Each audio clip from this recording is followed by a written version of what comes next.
มาฮอดจอดถึงเลยพี่น้องเอ้ยพระธาตุโพนเนาะพี่น้องเอ้ย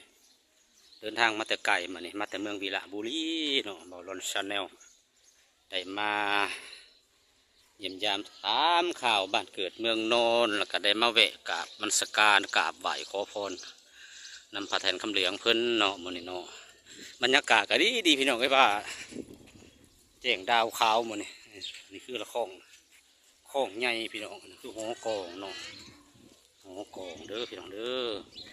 โอ้เป็นลานเดินวัดพระธาตุโพนพระธาตุโพนไปมุมใดวะเดี๋ยวนะพี่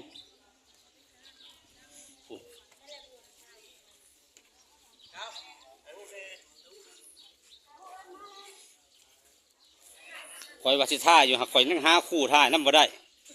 หายากเลยคู่ท่ายน้ำ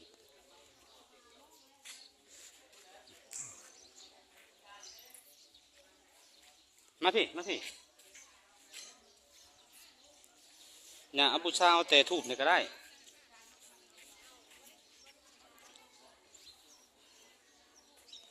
สบายดีสิบูชาเอาแต่ทูบนี่ก็ได้แล้วบ้าเนาะโอ้เอาเป็ดนี่เมื่อยังไงนี่ก็ได้แล้วแต่ฮัตซี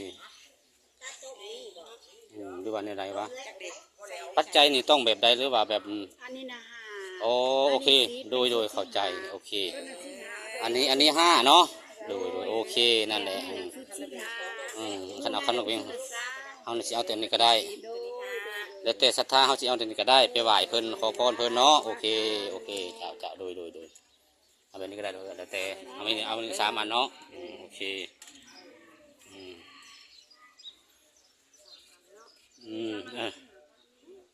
เรียนดิ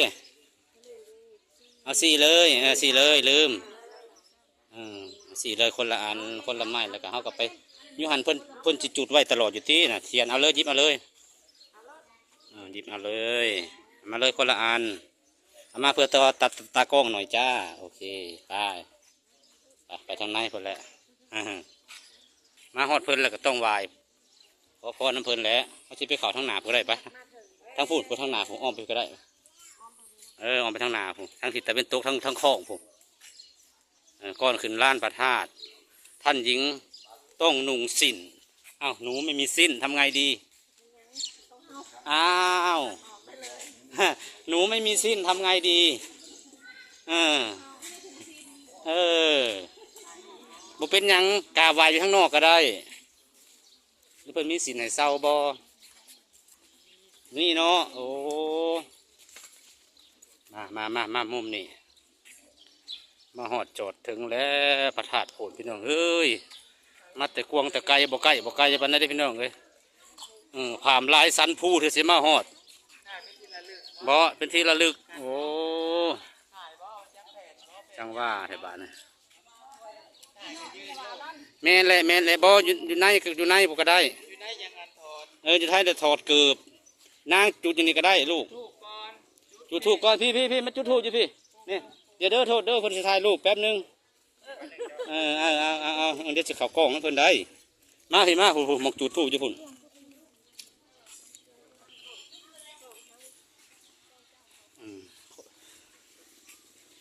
เขาก็มาจุดถูกจุดนี่เนาะจุดเลยมาพี่โอเคมานั่งลานไม่มีสิ้นก็จุดทางนอกก็ได้นะลูก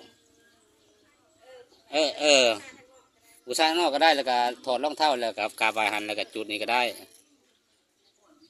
อธิษฐานเอาหันแล้วน้ำมูสามจุกอธิษฐานเอาหันแล้วอยู่ดีมีแห้งกับว่าไปนึกเอาในหันแล้ว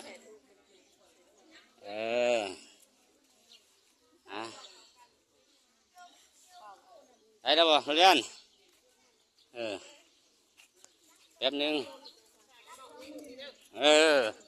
นั่นก็ได้ต้องถอดเกือบมาใส่เลยจุดนั้นแหละ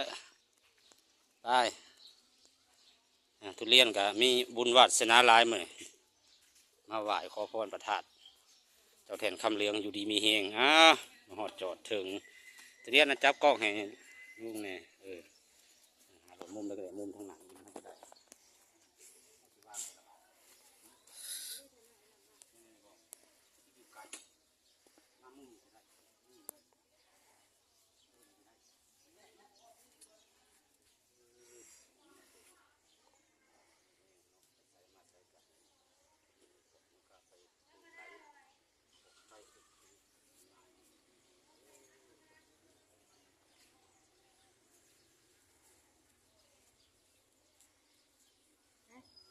จับกองบ่ลูก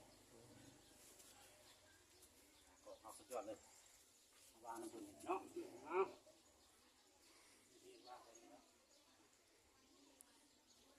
ของเขาสิน้องฮอดมาถึงได้ลูกหลานได้บ่ที่ดวง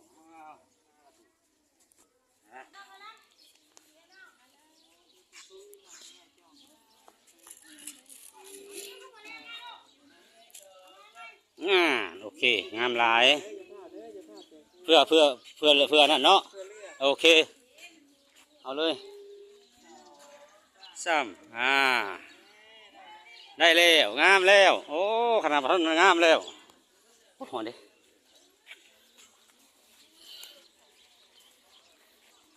มีแต่ไปนั่งมองเย็นๆเดี๋ยวเพิ่นน่ะนะมาให้เฮาอันนี้คือศาลาฮะถ่ายอยู่หั่นแหละห่มดีอยู่บ่เย็นอยู่บ่